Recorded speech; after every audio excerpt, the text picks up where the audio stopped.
The fleet of the hegemony moved through the darkness of space like a swarm of glowing crystals. There were 47 ships in total, each one carved from living crystal that pulsed with soft blue light. At the center of the formation sat the flagship, the Eternal Dominion, a vessel so large that small moons could fit inside its hollow core.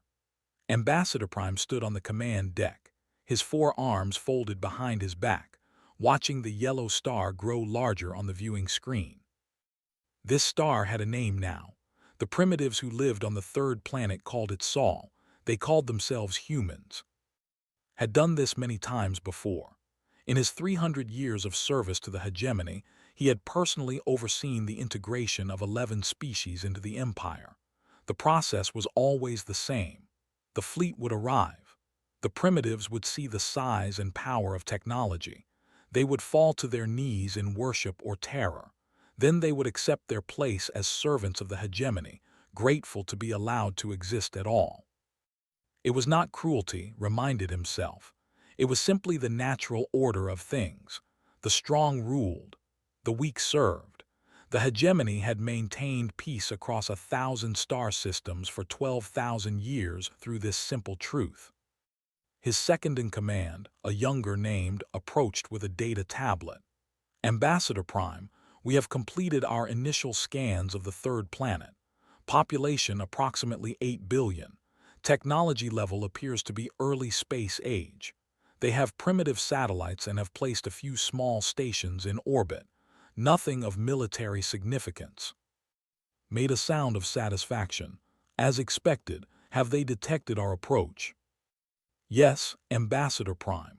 Their detection systems noticed us approximately 3 of their years ago when we passed their outer gas giants. They have been tracking us since then. 3 years. Nodded slowly. That was enough time for the fear to build. Enough time for the primitives to understand what was coming and to accept the futility of resistance. By the time the fleet arrived, they would be ready to submit. Open a communication channel, ordered. Broadcast on all frequencies. Let them see us clearly. The viewing screen shifted to show the transmission going out. Had prepared his speech carefully. It was the same speech he had given to 11 other worlds, adjusted only slightly for each new species. He spoke of the glory of the hegemony. He spoke of the protection and advancement that came with submission. He spoke of the terrible alternative for those who refused. When the transmission ended, waited for the response. It came within hours, translated by the ship's language systems. A video message from a group of humans seated around a curved table. They wore formal clothing and spoke in calm, measured tones. On behalf of the United Nations of Earth, we welcome the hegemony to our solar system. We have prepared diplomatic protocols for first contact situations and would be honored to begin formal discussions regarding the nature of our future relationship. Please find attached our proposed meeting agenda, cultural exchange documentation, and requests for technical specifications of your vessels for our records. We look forward to productive dialogue. Stared at the screen for a long moment, then he turned to. Play that again. He watched the message 3 more times. There was no fear in the humans' voices, no worship, no panic. They spoke as if the arrival of an alien fleet was simply another item on their schedule, something to be managed with paperwork and meetings. They are requesting our technical specifications, said slowly, for their records. I heard. Ambassador Prime, this is not normal. Knew this. In 300 years, he had never received a response like this. The collective had broadcast prayers to the as gods. The Republic had sent frantic offers of total surrender before the fleet even reached their home world. The crystalline minds of 7 had attempted to flee their planet entirely, only to be caught and destroyed. But these humans simply wanted to schedule a meeting. Perhaps they do not understand what we are, said, trying to find an explanation. Perhaps their translation systems failed to convey the meaning of our message. Our linguists have analyzed their response, Ambassador Prime. Their translation is accurate. They understood your message perfectly. They simply do not appear to be impressed by it. felt something strange stirring in his chest. It took him a moment to recognize the feeling because he had not experienced it in a very long time. It was uncertainty. "Very well," he said finally. "We will proceed with standard protocols. Request permission to enter orbit around their planet. We will give them their meeting. Once they see our fleet hanging above their cities, once they understand the true scale of our power, they will respond appropriately." The request was sent. Permission was granted within hours. The humans seemed almost eager to have the fleet move closer. As the Eternal Dominion slid into orbit above the blue and green planet called Earth, watched the cities glowing on the night side below. So many lights, so many of these strange creatures living their short lives, unaware of how completely their existence was about to change. A new report came in from the Intelligence Division. Read it aloud, and his voice carried a note of confusion. "Ambassador Prime, we have been monitoring their communication networks. We are detecting an unusual amount of activity centered around a concept we are having difficulty translating. The closest meaning in our language would be contingency planning. They appear to have many different contingency plans for many different situations, including our arrival. They planned for this." "It appears so, Ambassador Prime. They have governmental departments dedicated to what they call extraterrestrial contact scenarios. They have been preparing for the possibility of our arrival for over a century of their time." Stood very still. In the viewing screen, the planet turned slowly beneath them, beautiful and peaceful. The humans in their cities went about their lives, apparently unconcerned that the greatest military force in the known galaxy was now watching them from above. Something was wrong here. Could feel it, though he could not yet say what it was. These creatures should be terrified. They should be offering everything they had in exchange for mercy. Instead, they were filing paperwork and scheduling meetings. "Increase surveillance," ordered. "I want to know everything about these humans, their history, their technology, their psychology, everything." "Yes, Ambassador Prime." As left to carry out the order, remained at the viewing screen, watching the planet below. For the first time in 300 years, he was looking at a species he did not understand. That alone should have been his first warning. The observation period was supposed to last 30 rotations of the planet. It was a formality, nothing more. The hegemony had performed this ritual with every new species. The fleet would orbit, the analysts would study the primitive civilization below, and slowly the natives would come to accept the reality of their situation. By the end of the 30 days, they would be ready to sign whatever documents the hegemony placed before them. Had never known the observation period to be interesting. It was simply a waiting game, a time for the fear to settle into the bones of the conquered. This time was different. The reports began arriving on the third day, and they did not stop. Found himself spending more and more time in the intelligence center, reading documents that made less sense the more he learned. The first surprise was that humanity was not unified. The planet was divided into nearly 200 separate nations, each with its own government, its own military, its own goals. Many of these nations did not even like each other. Some had been at war within living memory. Some were still technically at war, held back only by fragile agreements and the threat of mutual destruction. "How is this possible?" asked Chief Analyst. "How can a species survive to reach the space age while constantly fighting itself?" Scales shifted in a gesture of helplessness. "We are still trying to understand this, Ambassador Prime. Their history is unlike anything we have seen before. They have fought hundreds of major wars, thousands of smaller conflicts, millions of battles, death tolls that make our own ancient wars look like minor disagreements." She pulled up a historical file on the viewing screen. "This is what they call the First World War. It occurred approximately 100 of their years ago. 17 million dead. Entire generations of young males eliminated from multiple nations. new weapons designed specifically to kill as many beings as possible in the shortest time. Studied the images: trenches filled with bodies, chemical clouds drifting across battlefields, machines designed to throw metal through flesh at high speed. And the Second World War, he asked. 70 to 85 million dead. They are not certain of the exact number. It was too high to count accurately. The screen filled with new images: cities reduced to ash, weapons that split atoms and turned matter into fire, camps built specifically for the industrial-scale killing of civilians. Said nothing for a long moment. When he spoke, his voice was quieter than before. Why do they fight? For everything, Ambassador Prime. For land, for resources, for religious beliefs, for political systems, for revenge, for honor, for reasons that no longer make sense even to them. Paused. They have a concept we struggle to translate. They call it spite. They will sometimes destroy themselves simply to ensure their enemy does not win. That is insanity. Perhaps, but it is also why they are still here.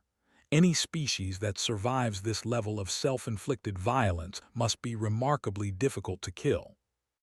The reports continued. Learned about nuclear weapons, devices that could burn cities in an instant. The humans had built thousands of them. They had pointed these weapons at each other for decades, each side ready to destroy civilization itself rather than accept defeat. They called this period the Cold War, and they spoke of it as a time of relative peace.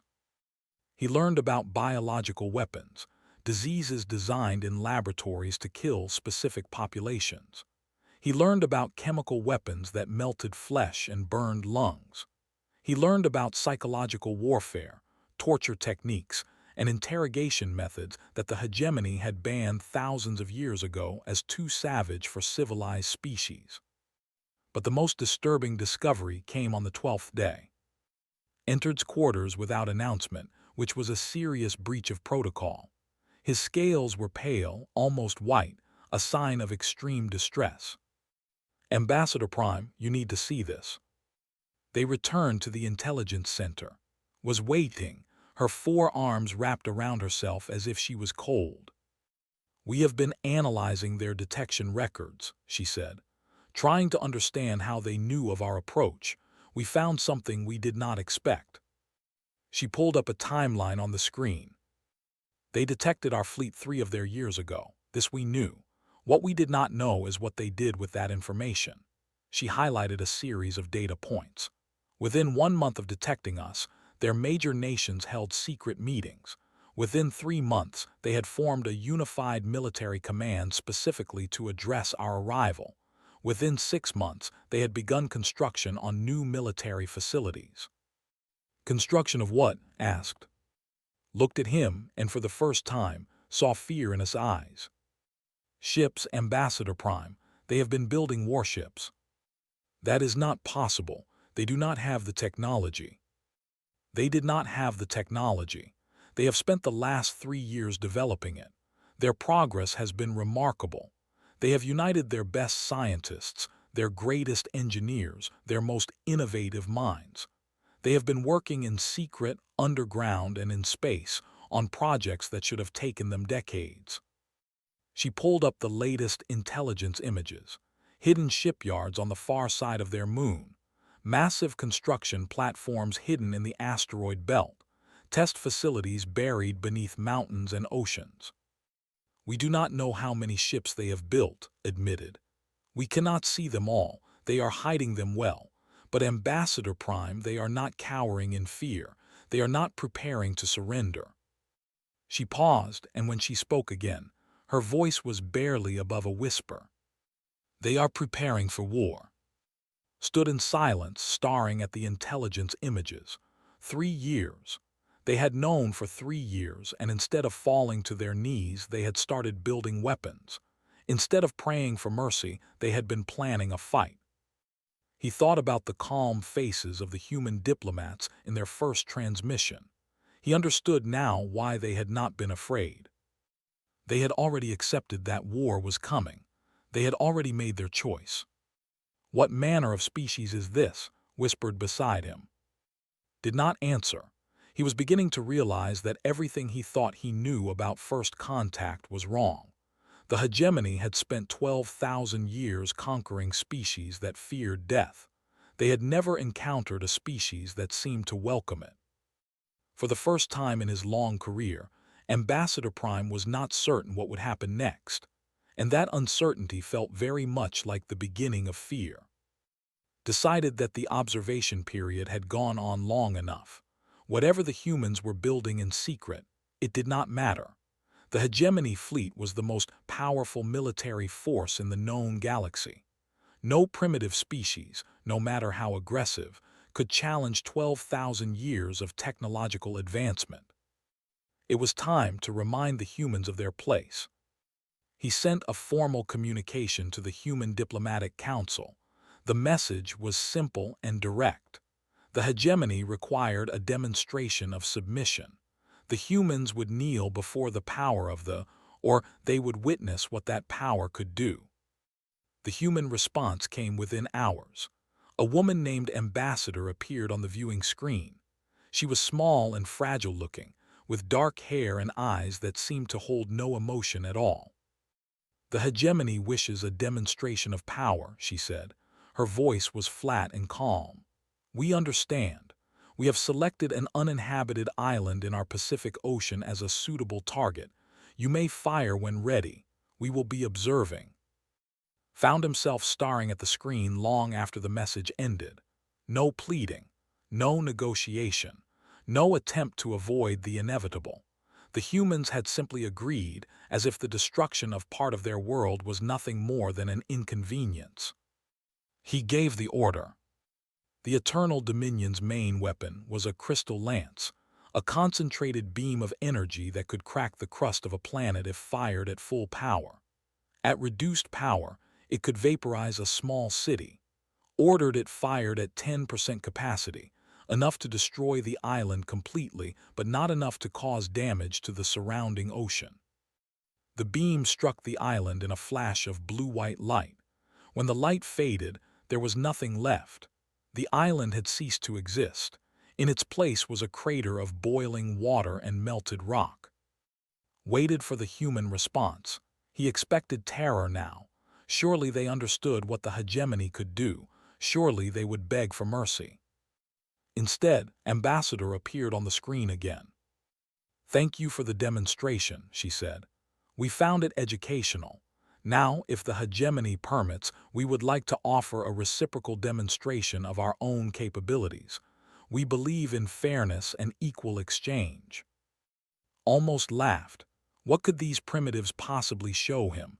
Their nuclear weapons, perhaps. Those were powerful by human standards, but laughable compared to technology. Still, he was curious. He wanted to see what they thought was impressive. Very well, he said. Proceed with your demonstration. We invite you to direct your sensors toward our moon, the far side specifically. The demonstration will begin in exactly 1 hour. The hour passed slowly. Stood on the command deck with his senior officers, all of them watching the viewing screen.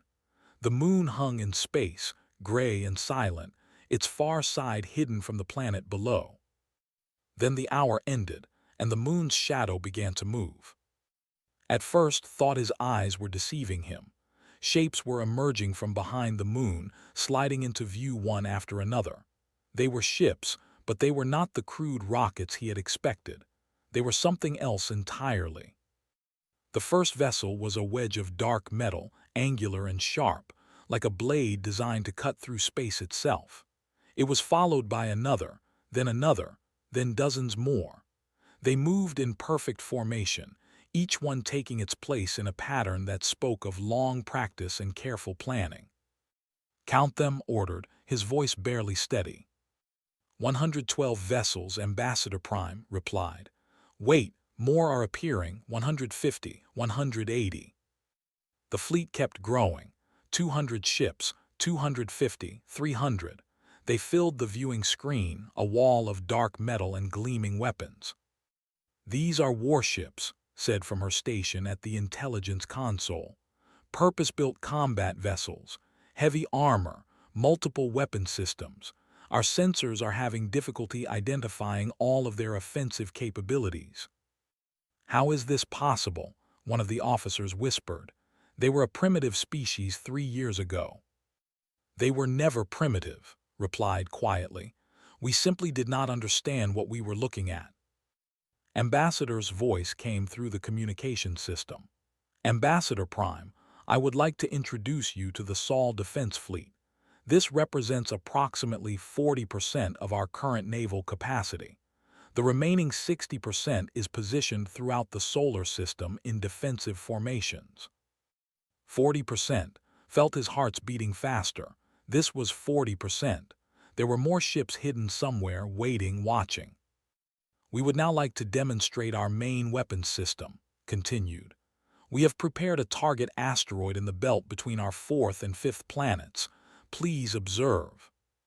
One of the human ships, larger than the others, moved forward from the formation. Its hull was covered in strange projections that did not recognize. He watched as the projections began to glow with a deep red light. The asteroid was visible on the sensors, a rock perhaps 5 kilometers across. It was tumbling slowly through space, ancient and unchanged for billions of years. The human ship fired. There was no beam of light. There was no explosion. One moment the asteroid existed and the next moment it simply did not. The sensors showed nothing but empty space where it had been. Not fragments, not debris, nothing. "What did we just witness?" demanded. Scales had gone completely white. "Kinetic acceleration technology, Ambassador Prime. They are launching projectiles at speeds approaching a significant fraction of light speed. The impact energy is beyond anything our weapons can produce." That technology was abandoned. It was too dangerous, too unstable. The humans appear to have solved those problems. His voice returned. "We call this class of vessel a dreadnought. We have 17 of them currently operational, with 12 more under construction. Ambassador Prime, we want to be very clear about something. We do not want war. We are a peaceful species at heart, but we have learned through our long and bloody history that peace can only be maintained from a position of strength." She paused, and when she spoke again, there was something cold in her voice that made scales tighten against his skin. "You showed us what your weapons can do to an island. We have now shown you what our weapons can do to a world.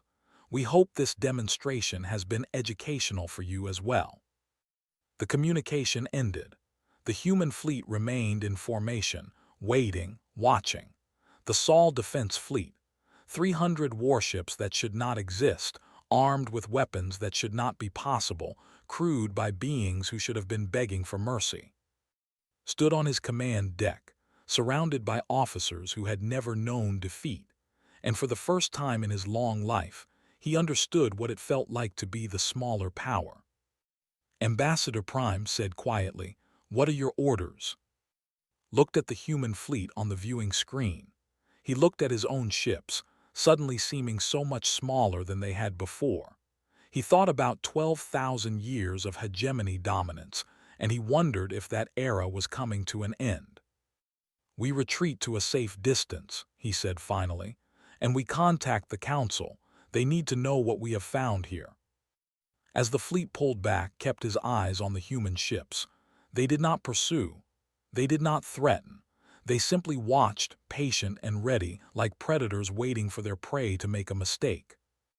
And realized that he had been wrong about everything. The hegemony had not come to conquer humanity.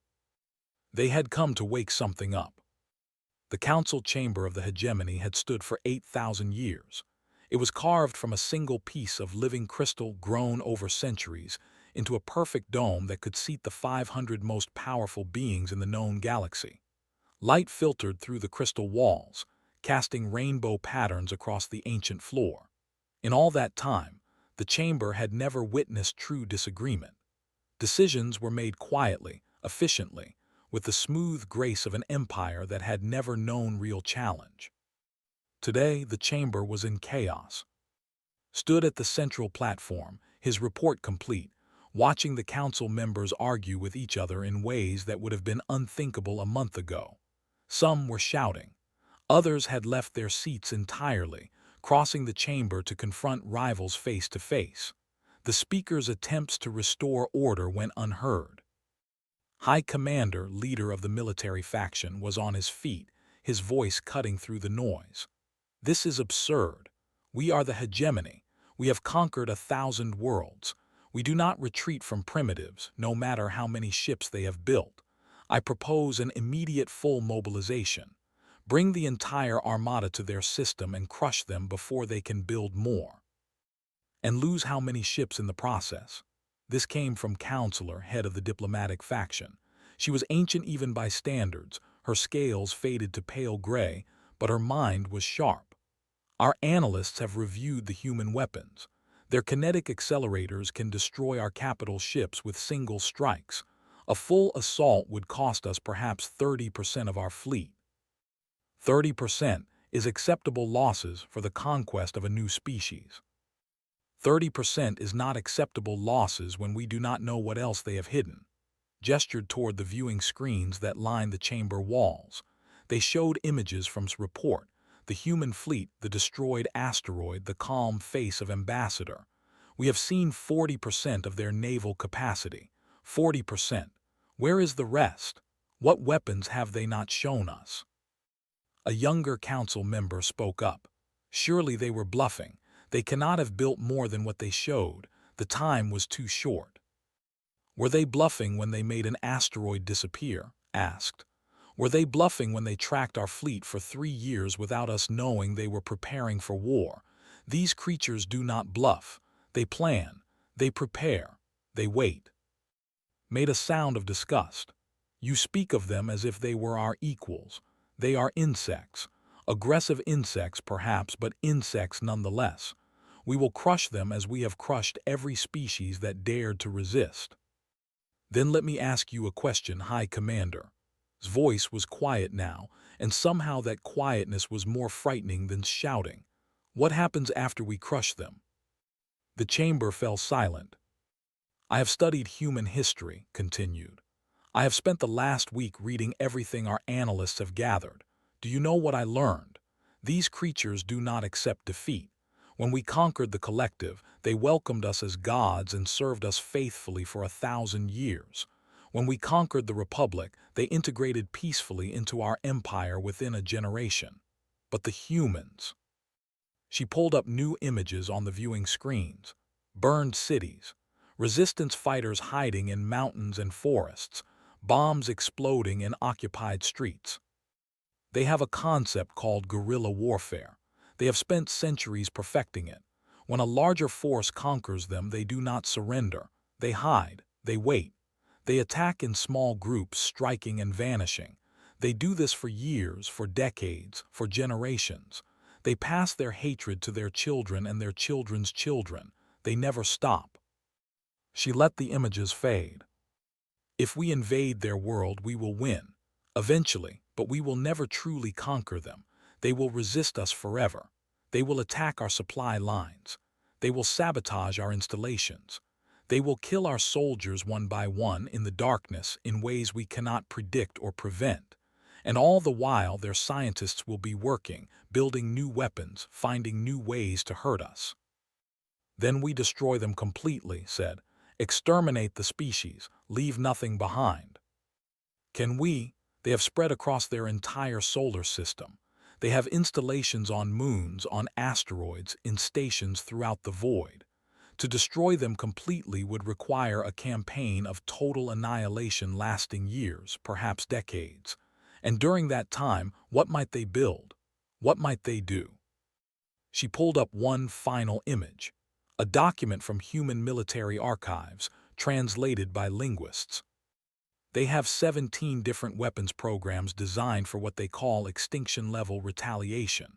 Weapons designed to be used when all hope is lost, when victory is impossible, when their only goal is to ensure that their enemy does not survive to enjoy the conquest. They call it mutually assured destruction. They invented this concept. They are comfortable with it. The chamber was completely silent now. 500 of the most powerful beings in the galaxy sat frozen, staring at the screen. "Let me be very clear about what I am saying," continued. "If we attempt to destroy humanity, they will not simply die. They will fight until the very end, and at that end they will try to take us with them. We might win. We probably would win. But what would be left of us afterward? What would be left of the hegemony?" She turned to face the full council, her ancient eyes moving from face to face. "There is another option, one that we have never offered to any species before. We could offer them a treaty, not as subjects but as equals, trading partners, allies. We could bring them into the galactic community peacefully, willingly. We could gain access to their technology, their warriors, their scientists, without the cost of war." Laughed bitterly. "You suggest we treat these savages as equals, that we lower ourselves to their level." "I suggest that we recognize reality, High Commander. These savages have built weapons that match our own in 3 years. What will they build in 30, in 300? If we do not make them our allies now, what happens when they become stronger than us?" The question hung in the air. No one wanted to answer it. No one wanted to imagine a future where humanity was the stronger power, where they were the ones being visited by alien fleets. But they all saw it. In their minds, they all saw the human ships appearing above their own home world, patient and ready, waiting for them to make a mistake. The speaker finally managed to call for order. "We will vote," he announced. "All those in favor of military action signify now." Raised his hand. A few of his closest allies joined him, but most of the chamber remained still. "All those in favor of diplomatic engagement." Hands rose throughout the chamber, not enthusiastically, not happily, but they rose. Nodded slowly. "Then it is decided. We will offer humanity a treaty. We will treat them as equals because we have no other choice." She looked at the viewing screen one last time, at the image of Ambassador's calm, unreadable face. "And we will pray to whatever gods still listen that they accept our offer. Because if they do not, if they decide that they would rather fight, then I do not know what the galaxy will look like when the war is over. I only know that it will not be the same." The chamber began to empty, council members drifting toward the exits in small groups, speaking in hushed voices. Remained at the central platform, watching them go. He thought about the human fleet, waiting in the darkness of space. He thought about the look in Ambassador's eyes, the look of someone who had already accepted the possibility of war and found peace with it. And he wondered, not for the first time, if the hegemony had made a terrible mistake by coming to this system at all. The treaty signing took place aboard a human space station orbiting their moon. They had offered to host the ceremony on the Eternal Dominion, but the humans had politely declined. They preferred neutral ground, they said. Suspected they simply did not want to be surrounded by ships during such an important moment. He could not blame them for their caution. In their position, he would have done the same. The station was called Unity Station, a name that found almost painfully direct. It was a large structure, built for diplomacy rather than war, with wide corridors and rooms designed to accommodate beings of many different sizes and shapes. The humans had clearly been preparing for this moment for a long time, perhaps longer than they wanted to admit. Ambassador was waiting in the main conference room when arrived. She was wearing formal clothing in dark colors, her hair pulled back from her face. Behind her stood a row of human military officers in crisp uniforms, their backs straight, their eyes watchful. Through the wide windows, the Sol Defense Fleet was visible, hundreds of ships holding position in perfect formation. They had not stood down. They would not stand down until the treaty was signed. Perhaps not even then. Ambassador Prime said, rising to greet him. "Thank you for coming. Please sit. We have much to discuss." The treaty documents were spread across the table between them. They had been negotiated over weeks of careful discussion, each word chosen with precision, each clause examined from every angle. What had emerged was something unprecedented in the history of the hegemony, a treaty of equals. Humanity would not become subjects of the empire. They would not pay tribute. They would not provide soldiers for hegemony wars. Instead, they would become trading partners, exchanging technology and resources on fair terms. They would have the right to travel freely through hegemony space. They would be recognized as a sovereign species with their own territory, their own laws, their own destiny. It was everything the hegemony had never offered to anyone before, and the humans had negotiated it as if they had been doing galactic diplomacy for centuries. Signed the documents with the traditional seal, pressing his genetic marker into the crystal tablet that would record the agreement for all time. Signed with a human writing instrument, a simple pen that left marks on paper. Both methods were equally binding. When it was done, stood and extended her hand. Had learned this human custom, the handshake, a gesture of greeting and agreement. He took her small hand in his larger one and performed the ritual. The hegemony welcomes humanity to the galactic community, he said, speaking the formal words. May this treaty bring prosperity and peace to both our peoples. May it indeed, replied. Her expression was polite but unreadable. The ceremony continued with speeches and formal exchanges. Listened to the human leaders talk about cooperation and mutual benefit, about the bright future that awaited both species. The delegation responded with similar words, carefully chosen to suggest friendship without admitting weakness. But beneath the formal language could see the truth. This was not a celebration of alliance. This was the acknowledgement of a standoff. The hegemony had come to conquer, and instead they were signing a peace treaty. The humans had faced extinction, and instead they were being welcomed as equals. No one was truly happy. Everyone was simply relieved that the war had not begun. As the ceremony drew to a close, found himself standing by the observation windows, looking out at the human fleet. Appeared beside him, her hands clasped behind her back. Ambassador Prime, she said quietly, may I speak frankly for a moment? Please. You came here expecting us to surrender. You expected us to kneel before your power and accept our place as servants. Instead, we built a fleet. We developed weapons. We prepared for war. She paused. I want you to understand something. We did not do this because we wanted war. We did it because we knew war might be unavoidable. And now war has been avoided. The treaty is signed.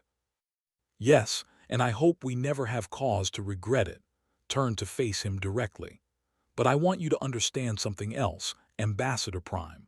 Something about my species that you may not have learned from your analysts. Waited. We have spent our entire existence fighting each other. For thousands of years, we have made war against ourselves, developing weapons, perfecting tactics, learning how to kill and survive in ways that other species cannot imagine. And do you know what we have learned from all that fighting? I do not. We learned that we are very, very good at it. Eyes were steady, holding his gaze without flinching. We have always known that someday, something would come from the stars. We have written stories about it for centuries. We have imagined every possible scenario from peaceful contact to total war, and we have prepared for all of them. She gestured toward the fleet hanging in the void. You saw 40% of our ships. You saw one of our weapons. But you did not see our submarines converted to void fighters. You did not see our nuclear arsenal adapted for space warfare. You did not see the bioweapon research facilities, the kinetic bombardment platforms, the automated defense systems buried on every moon and asteroid in this system. Felt a chill run through his scales. We built all of it in 3 years, Ambassador Prime. 3 years starting from almost nothing. Imagine what we could build in 30, in 300. Imagine what we could do if we decided to expand beyond this system, if we decided to take what we wanted instead of asking for it. She smiled, and there was something in that smile that made one a step backward. The hegemony has ruled the galaxy for 12,000 years. You have conquered 1,000 worlds, but you have never met a species like us. You have never met a species that looks at the stars not with wonder or fear, but with hunger." "Hunger for what?" asked. "Everything." Turned back to the window, gazing at the fleet and the stars beyond. "We have spent so long fighting ourselves because there was nothing else worthy of our attention. We were starting to run out of challenges, starting to grow bored with conquering each other." She looked at him again, and her smile widened. "Thank you for coming, Ambassador Prime. Thank you for giving us something new to strive for. Thank you for showing us that the galaxy is full of possibilities we have not yet explored." Understood then, with perfect clarity, what the hegemony had done. They had not come to conquer humanity. They had come to introduce themselves to a species that had been waiting for this moment for thousands of years. A species that saw the arrival of an alien fleet not as a crisis, but as an opportunity. The treaty was signed, peace was achieved, but knew, with a certainty that settled into his bones like ice, that this was not the end of something. It was the beginning. The fleet departed Earth's system the following day, accelerating toward the distant stars of the hegemony. Watched the blue planet shrink on his viewing screen, becoming just another point of light in the darkness. Before the jump to faster-than-light travel, he composed a single message for the Council archives. It was brief, containing only one recommendation. Under no circumstances should the hegemony ever give humanity a reason to unify against us. Under no circumstances should we make them our enemy. And under no circumstances should we forget what they are capable of. They do not look up at the stars with wonder, they look up with hunger. And now, thanks to us, they know they are not alone.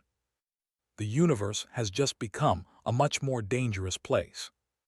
As the Eternal Dominion jumped into hyperspace, leaving the Sol system behind, humanity remained where it had always been, on their blue planet, in their stations and ships, looking outward at the galaxy that had finally noticed them. They had been waiting for so long. They had been hopping for this moment, preparing for it, dreaming of it, and now it had arrived. Ambassador stood on Unity Station, watching the fleet disappear into the distance.